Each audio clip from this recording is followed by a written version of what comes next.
My name is Karen C. Thank you so much for participating in our webinar this morning, Supports for Educators and Educator Effectiveness.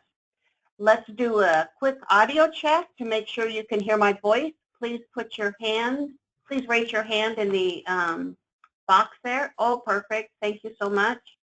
It sounds like lots of people can hear, so let's go ahead and get started. During this webinar, as you have questions, we're going to do it a little bit differently than we've done in the past. Raise your hand if you have a question. Raise your hand in the attendee box, and we will stop. We'll unmute you, and we will listen to your question and respond. Again, this is the Supports for Educators and Educator Effectiveness webinar. Excuse me. This webinar is the last in a series of 4 seeking additional feedback on Idaho's Consolidated State Plan under ESSA. This plan is ISDE's application for approximately $83 million in federal funds, and these funds supplement the state's $1.7 billion commitment to education in Idaho. The Idaho State Board of Education has worked with the department to ensure that Idaho's ESSA Consolidated State Plan aligns to Idaho's strategic plan as outlined by the Governor's Task Force recommendations for K-12 education. The Idaho Consolidated State Plan under ESSA is one small but important piece of Idaho's overall education plan. Presenting and gathering feedback with me today is Tyson Carter, School Improvement and Educator Effectiveness Coordinator. Also joining us this morning are Allison Westfall, Director of Communications, and Jeff Church, Press Secretary.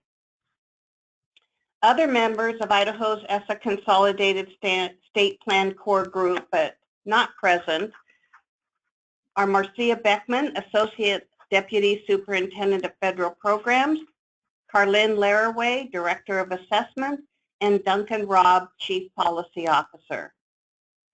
Our goals today are to share information on how the Idaho Department of Education supports educators and to gather feedback from you in this area. It's important to keep in mind that the Idaho Department of Education Strategic Plan Goal Number 3 drives the work for supporting educators. That goal is that Idaho attracts and retains great teachers and leaders. As we conduct the webinar, consider these guiding questions. What teacher support activities should the state prioritize? What are the biggest challenges facing teachers that the state should address? Is there anything else the state should consider in defining an ineffective teacher? We'll come back to these questions at the end of the webinar.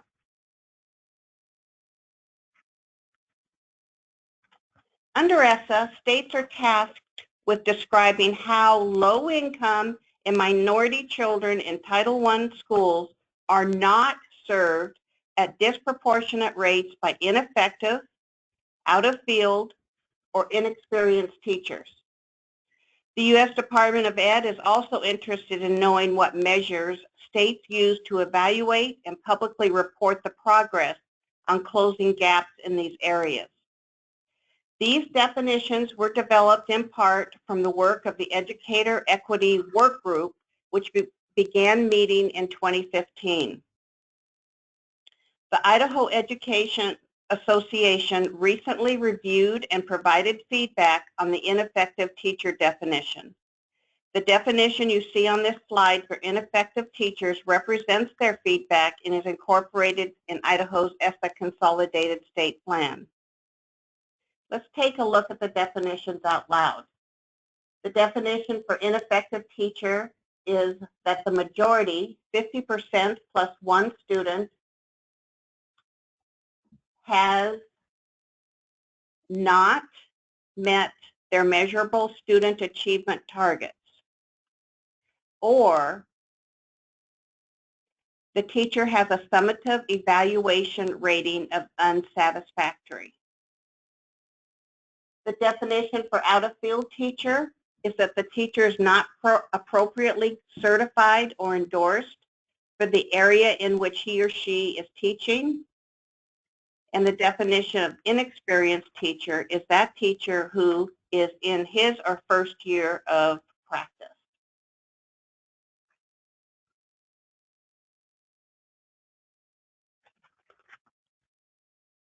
As part of the early work of the Educator Equity Group, the equitable distribution of educators across the state was examined. ISDE analyzed data on educator experience, credentials, and need.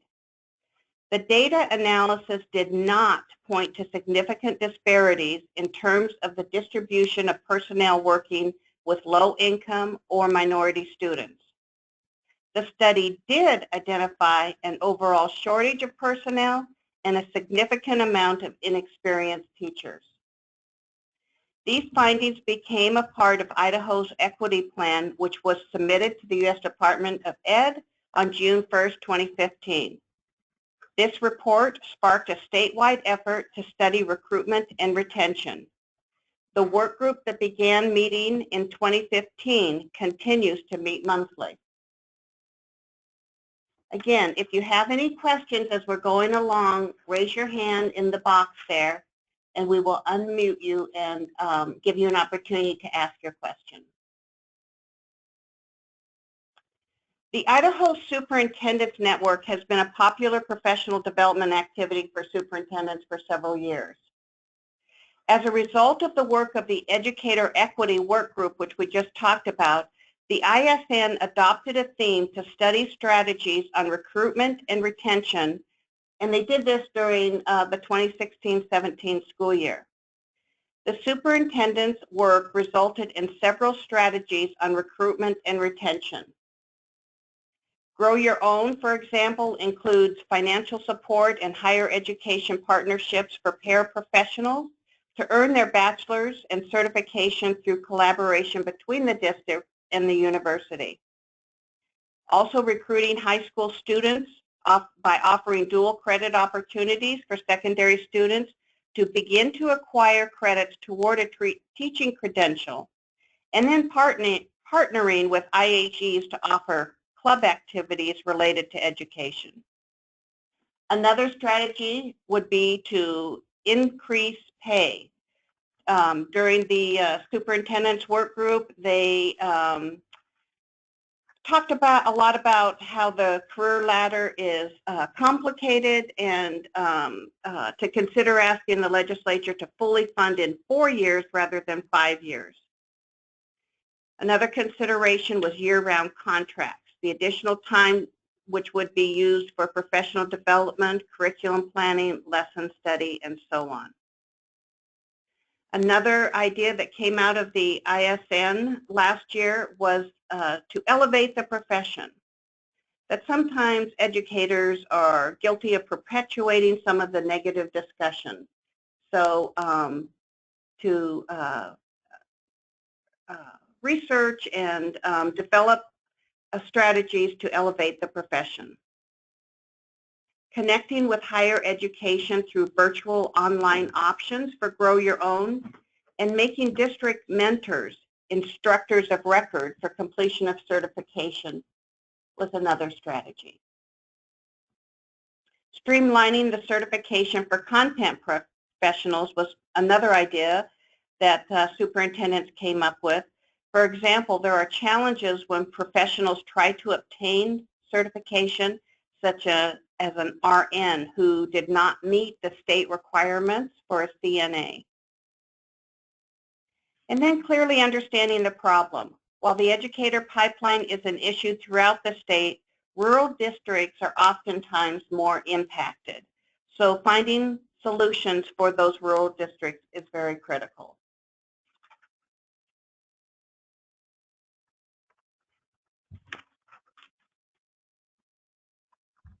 I'll pause for just a minute to see if any questions come up.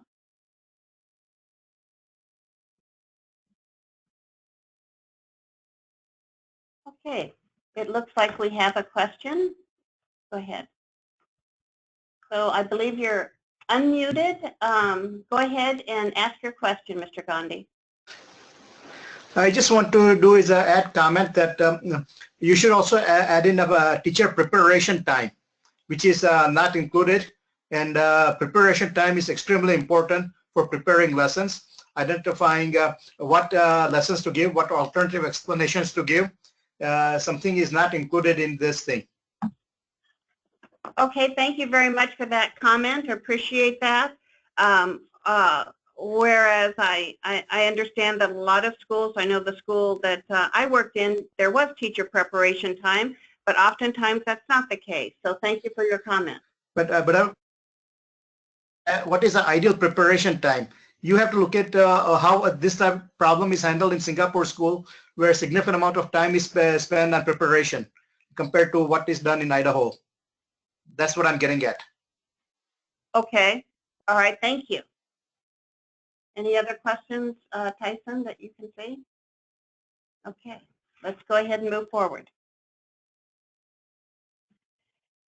Additional supports offered by the ISDE to school and district personnel include these activities that you see on your screen. For example, for professional development on the Idaho Instructional Framework is sponsored by Title IIA state level funds, which are used to support training and deepen the understanding of Idaho's instructional framework through in-person workshops delivered around the state. The idea is that when teachers, instructional coaches, mentors, peer coaches, administrators, evaluators, superintendents, specialists, and other school leaders are all trained in the state's instructional framework, it means they're all speaking the same language, which of the ideas to influence the impact on teacher growth and ultimately on student achievement. For the Idaho Building Capacity Project, the state contracts with BSU, ISU, and U of I. In this project, distinguished educators with a deep knowledge of school improvement processes and systems are matched with districts and schools to offer customized support. The Capacity Builder service serves as the case manager, facilitator, matching important needed resources with the needs of the LEA and the school. Under ESSA, the IBC project is currently being revamped. The Idaho Principals Network brings school principals together in a professional learning community that is singularly focused on improving outcomes for all students by improving the quality of instruction in schools. Principals participate in a balance of content, professional conversations, and collegial instructional rounds related directly to instructional leadership, managing change, and improving the overall effectiveness of the instructional core. The Idaho Principal Mentoring Project is relatively new, and it provides early career principals multiple levels of support through a mentor model where 4 critical areas of school-level leadership are developed. Those are interpersonal and facilitation skills, teacher observation and feedback, effective school-level practices and classroom-level practices, and using data to improve instruction. The Idaho Coaching Network includes local teacher leaders and content specialists who provide high-quality professional development across the state in both ELA and mathematics. The Idaho State EL and Title III program partners with the WIDA Consortium to provide training and technical assistance in implementing the WIDA standards and assessment for English language development. Training also includes using data to design and manage instruction for support for EL students. There's considerable research supporting higher student achievement in buildings with a full-time, properly trained and supported school librarian. New under ESSA, Title IIA funds will be used to partner with the Idaho Commission for Libraries to expand professional development to more librarians. And I think there's actually a professional development activity coming up within the next month in this area.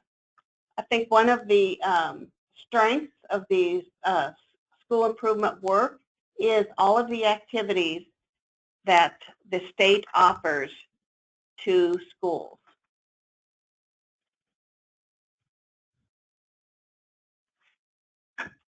Not seeing any questions or comments, I'll go ahead and continue.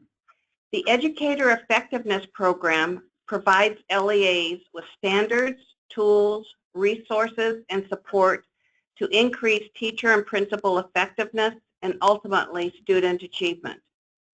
The Educator Effectiveness work also provides guidance to school districts on implementing evaluation legislation and locally developed annual evaluations based on multiple measures, including student performance. The role of the Idaho State Department of Education includes collecting a copy of each LEA's evaluation policy.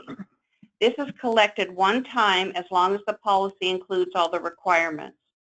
If the policy is missing any components, then a revised policy must be resubmitted to the ISDE. Their career ladder data submission application is housed on the ISDE website and provides LEAs the ability to submit and certify individual staff evaluation results for principals, pupil service staff members, and instructional staff. Payments are made to LEAs from the ISDE School Finance Office.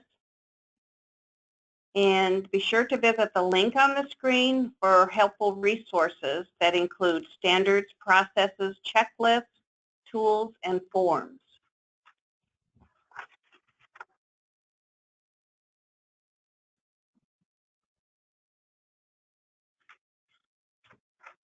How are we doing on the questions, Tyson?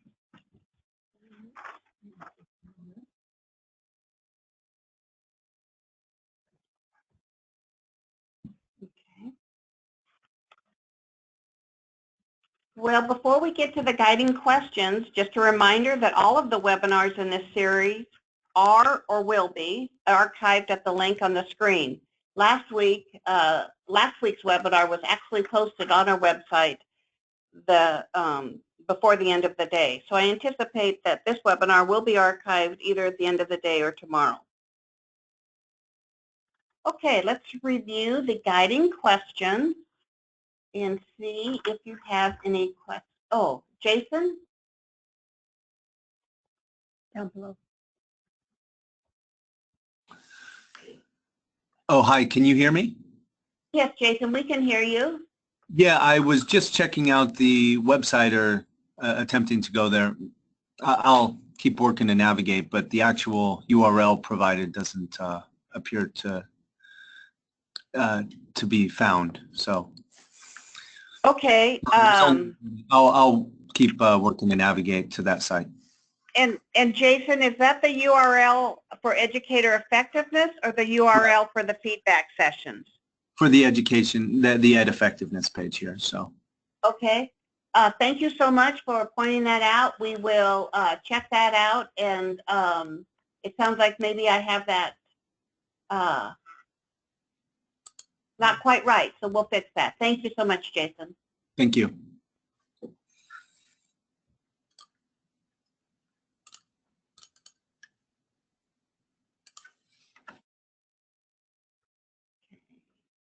Any other questions, Tyson? Okay. All right, well, let's visit the guiding questions and see if that prompts any discussion. What teacher support activities should the state prioritize?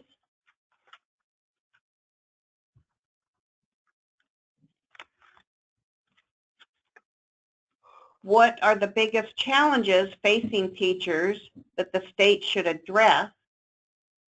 Okay, we have a question. Go ahead, Mr. Gandhi.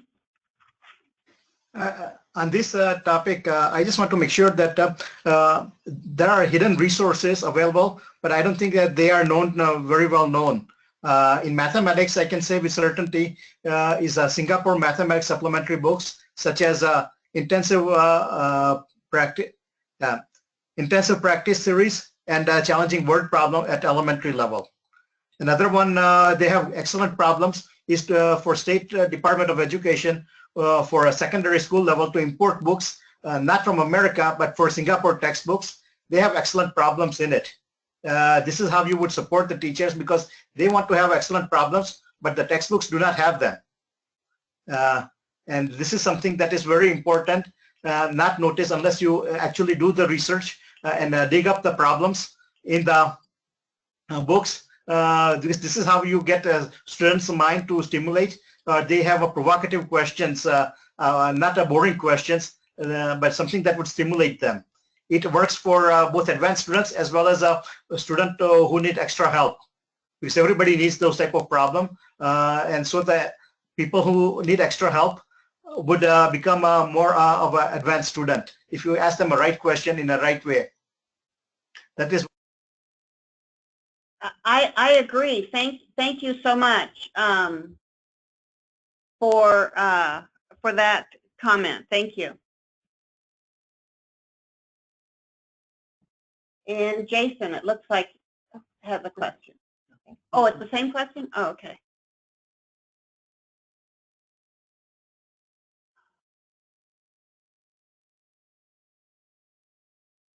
Oh, how do we know if they have a new question? Oh, raise your hand if you've asked a question and you have a new question, raise your hand, because all we're seeing is the same question mark.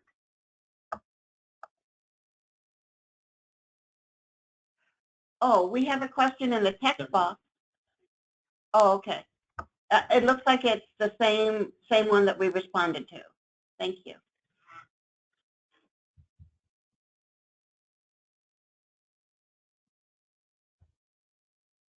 All right, so let me finish reading the guiding questions in case that prompts some questions or comments. What are the biggest challenges facing teachers that the state should address? And I believe the ISN group did capture some of those in their work last year. Is there anything else the state should consider in defining an ineffective teacher?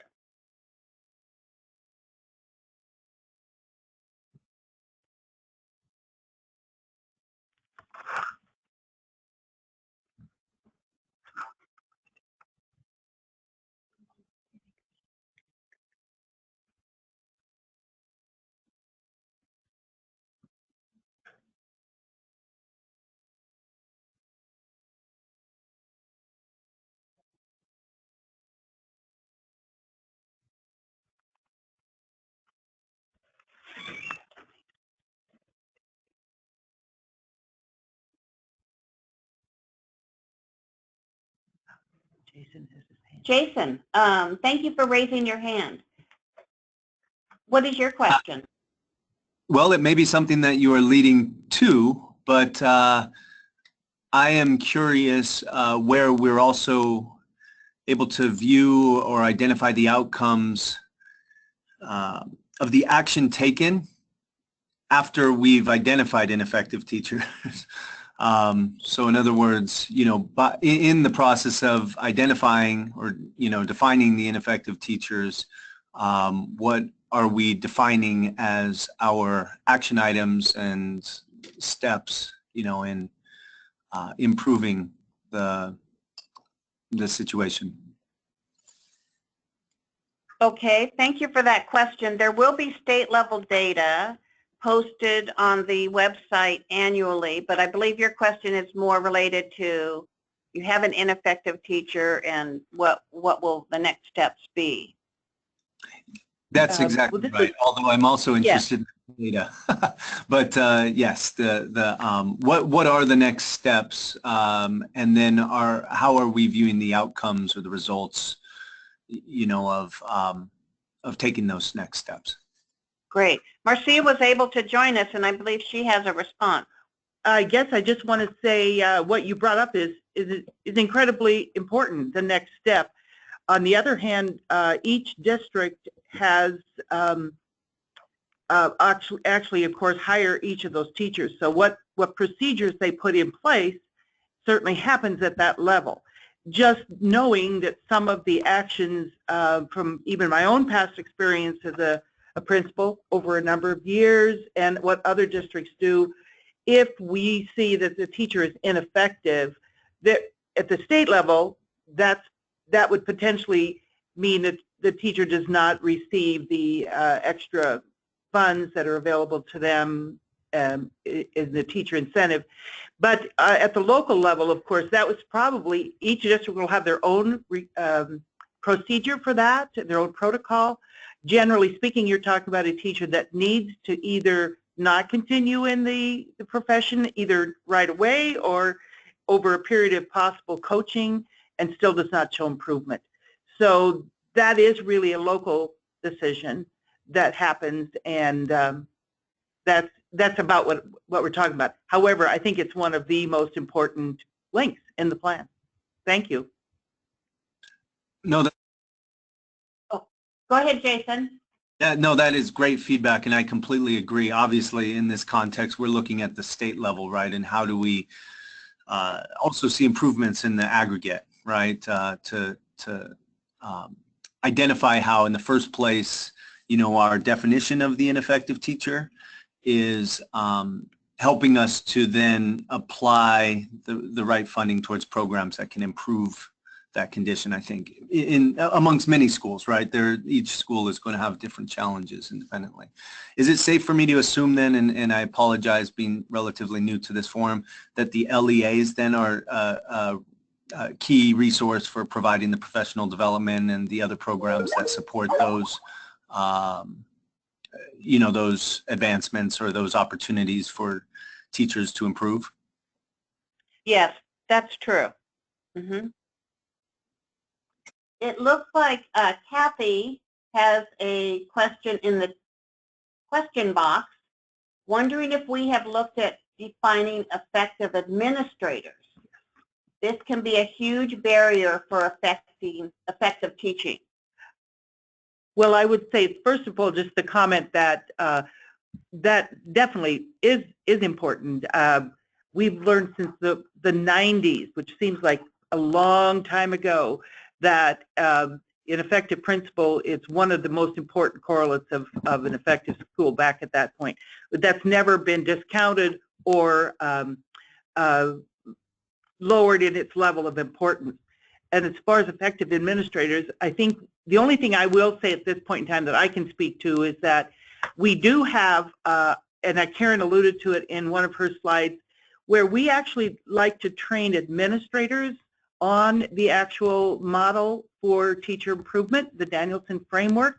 We provide things for administrators. And I think if I can kind of quote her words, it's important that if the teacher is learning that these are good skills, these are things that make you an effective teacher, these are things that can help you grow, that the principal shares the language and the knowledge of those things so they work together speaking the same language about growth, because the Danielson model is so much about growth, which is good. That's very important. And Bill Brulot has a question. Go ahead, Hi. Bill. How are you doing this morning? Great. Could you flip back to the definition of an ineffective teacher on the screen for us? Yes, we'll do that. There you go. Thank you. My concern, and I know that you've worked on it, that an ineffective teacher, the majority, 50% or one student, has not met their measurable student achievement targets. And just a concern about being at a level of 50%. And it's, I know, something you guys have looked at, but I just have a concern with it. To me, it seems a little bit low. That seems low? Yeah, that 50% instead of having like 70% of your students plus one not meeting their measurable targets is ineffective. And so do you have an idea of what you think would be a better percentage? Well, I know you've worked on it diligently, and I know you've worked on it with the IEA, so I'm sure there's other components involved here. I would be concerned if I had a teacher that only 50% of the students, or that if 50% of the students didn't achieve their targets that we set for them, and I would be more concerned at before 50%, because that there's a concern there and say that they're ineffective. And I'm not sure where that sits. It just seems very low to me. Just my comment. Okay, thank you. Tyson, do you have any information on when we ran the numbers, what it looked like? No, not this time. I don't. Okay, okay. But I think we're aligning with professional endorsement rung criteria. All right, will you say that just a little louder? We're trying to align with professional endorsement rung criteria. Did you hear that, Bill? Yes, I did. And I understand where we're coming from, but I would hope eventually that might go even higher.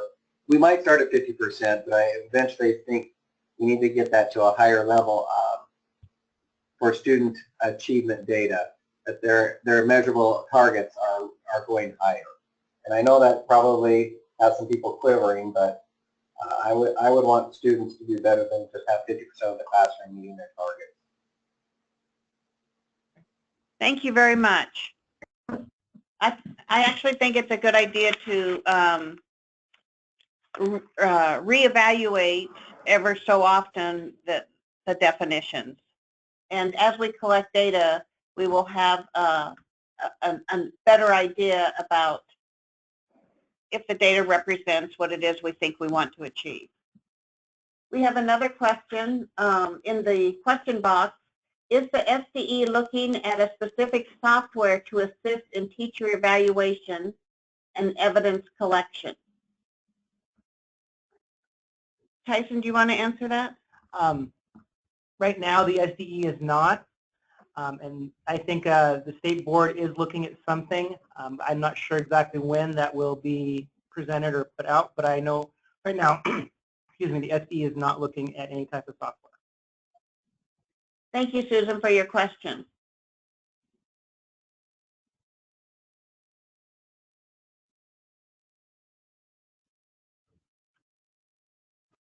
Marina, hi. It looks like you have a question. Well, it's not necessarily a question, but I'm not sure if the gentleman who was speaking about being concerned about 50% plus one is talking about an ineffective teacher, correct? Correct. And just to clarify for me, is he wanting an ineffective teacher to be at 70% of their students plus one is not meaning? Perhaps Bill can clarify. Bill? Yeah. Did you hear Marina's question? I did. I would like not to see 50%. I'd like to see, I guess the wording is a point here. I don't want 50% of the students to meet their goals. I want 70 to 80% of the kids in the classroom to meet their goals. So I guess Yeah. I'm looking at the majority. It would be, we're looking at taking that to 30% have not met their measurable student goals or whatever.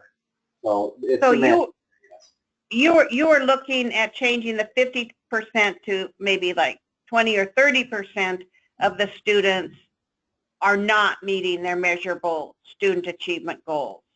Yeah, there's kind and of then if it's more than that, it would be an ineffective teacher. I was pretty sure that was what you meant, but thank you for clarifying because there was a question about that.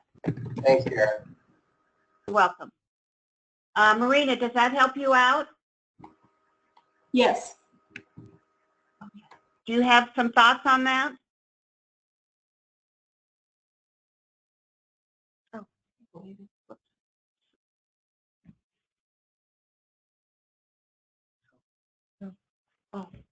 We muted you, Marina. Now we can't unmute you.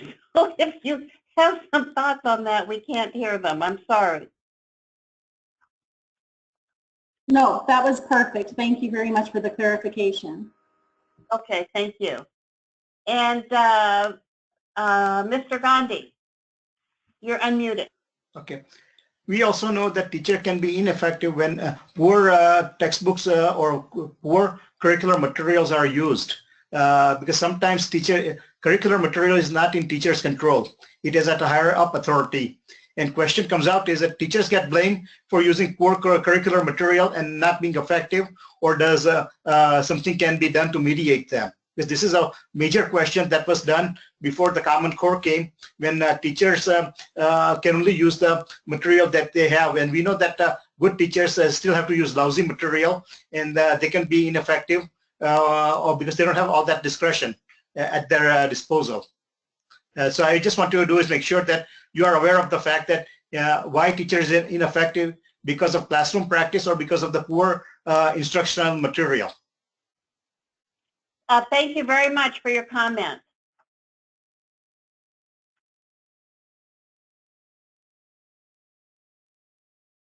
Jason, you are unmuted, Jason. Yes, building on that, I'm also curious how factors like classroom environment also are considered in this type of definition or this scenario. I'm not sure exactly what you mean. Can you expand, please? Yeah, so in terms of classroom environment, there may be disparity in resources available from classroom to classroom. There may be other scenarios that, you know, regarding the physical or the actual factors within the classroom. You know, for instance, if there were high rates of bullying in a particular classroom, would that affect things in that class or things of that nature? So I don't know, do those factors regarding the environment also play a part in the overall assessment of teacher effectiveness? Thank you for that question, and certainly bullying and the culture of the school can play a big part in the success of students. As far as the definition goes, no, that is not a consideration. I know in the instructional framework and as part of the evaluation, classroom environment is considered. And so if it was identified that the school had significant or a problem, you know, any kind of problem at all with bullying, it would be very important to address that right away. And I know Matt McCarter's group has some excellent resources in that area, and to whatever extent the state could provide resources and support the school, we would want to do that.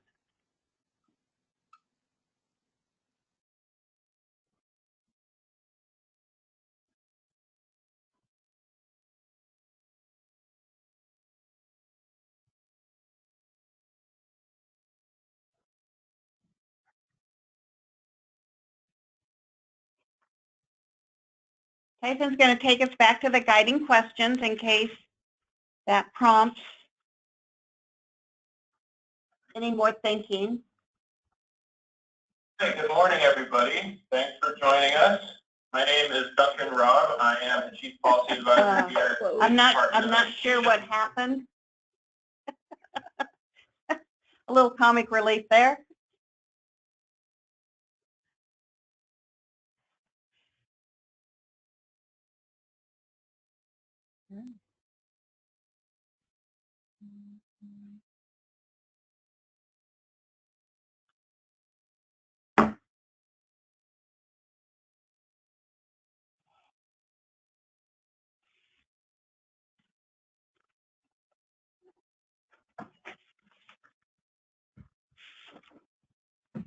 Okay, I'm not seeing any more questions either in the comment box or hands being raised. Oh, we do have a comment from Mr. Gandhi.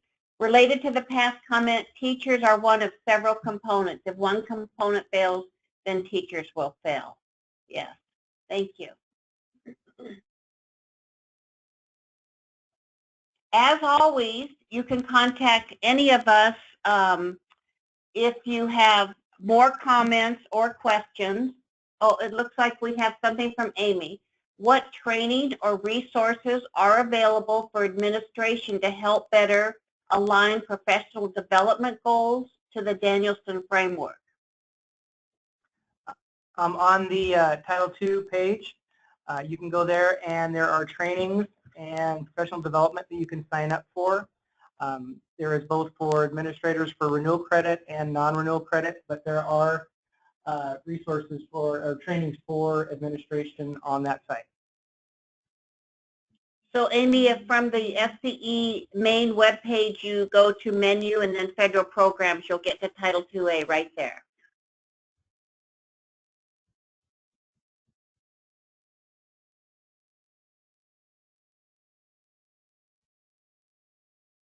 So not seeing, let's go ahead and go to the last slide. This is the website link to go to the plan. I believe we currently have the 6th version published, and we are working on a 7th version, which should be published by the end of the month. Really appreciate any time you can spend reviewing that plan, contacting us, giving your feedback. You can do that through email. There's a public feedback form on this website. There is a summary document which kind of highlights the areas of the plan. And once again, your feedback and your comments, your questions are all very important to us. We appreciate the discussion that we've had today on supports for educators and educator effectiveness. Please stay in touch. This is the last of a series of 4 webinars, and they are all archived on the link in the slide before this one. So thank you for joining us, and have a great rest of your day.